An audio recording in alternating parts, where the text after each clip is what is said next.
अगर मैं आपसे कहूं कि इस कलयुग में एक ऐसा उपाय है जो बिना किसी पैसे, बिना किसी बड़े रिचुअल के आपकी लाइफ को अंदर से बदल सकता है, तो क्या आप मानोगे?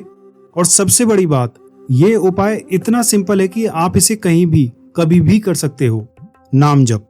नाम जप का मतलब सिर्फ नाम रिपीट करना नहीं है, ये एक वाइब्रेशन प्रैक्टिस है।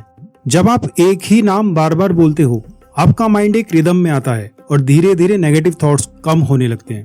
साइंस भी कहता है रिपीटेशन रिवायर्स द ब्रेन, और भक्ति कहती है नाम से ही रूप और रूप से ही भगवान मिलते हैं। अब प्रश्न आता है, नाम का चयन कैसे करें?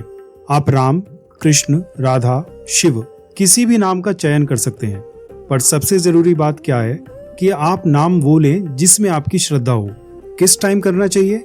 सुबह ब्रह्म मुहूर्त बेस्ट माना जाता है, लेकिन सच ये है जब भी आपका मन शांत हो वही टाइम बेस्ट है। अब ये भी प्रश्न आता है कि किस तरीके से करें। आप चाहें तो 108 बीट्स वाली माला के साथ भी कर सकते हैं, या फिर काउंटर के साथ, या बिना माला के सिर्फ मन में रिपीट करके भी कर सकते हैं। और आप चाहें तो स्लो वॉइस में या साइलेंट भी जप कर सकते हैं। शुरुआत में मन भटकना नॉर्मल है, लेकिन हर बार जब आप मन वापस नाम पे लाते हो वही असली प्रैक्टिस है। रोज सिर्फ 5-10 मिनट से स्टार्ट करो, लेकिन डेली करो। नाम जप एक दिन का मिरेकल नहीं है, ये एक ग्रेजुअल ट्रांसफॉर्मेशन है। हमारे शास्त्र भी कहते हैं कि कलयुग में इंसान का मन सबसे ज्यादा चंचल होगा। स्ट्रेस, एंजाइटी, फियर, ये सब नॉर्मल बन जाएगा।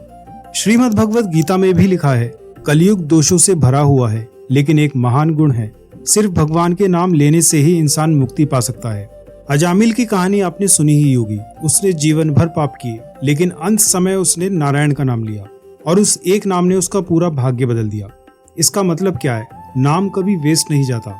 कभी कभी हम भगवान को ढूंढते रहते हैं मंदिर में, रिचुअल्स में, लेकिन सच ये है भगवान उनके नाम में ही बसे होते हैं। जब आप नाम जप करते हो तो आप उन्हें बुला नहीं रहे, आप उनसे कनेक्ट कर रहे हो। आज से बस एक छोटा से स्टेप डेली करना है।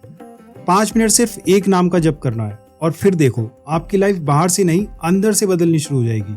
राधे राधे।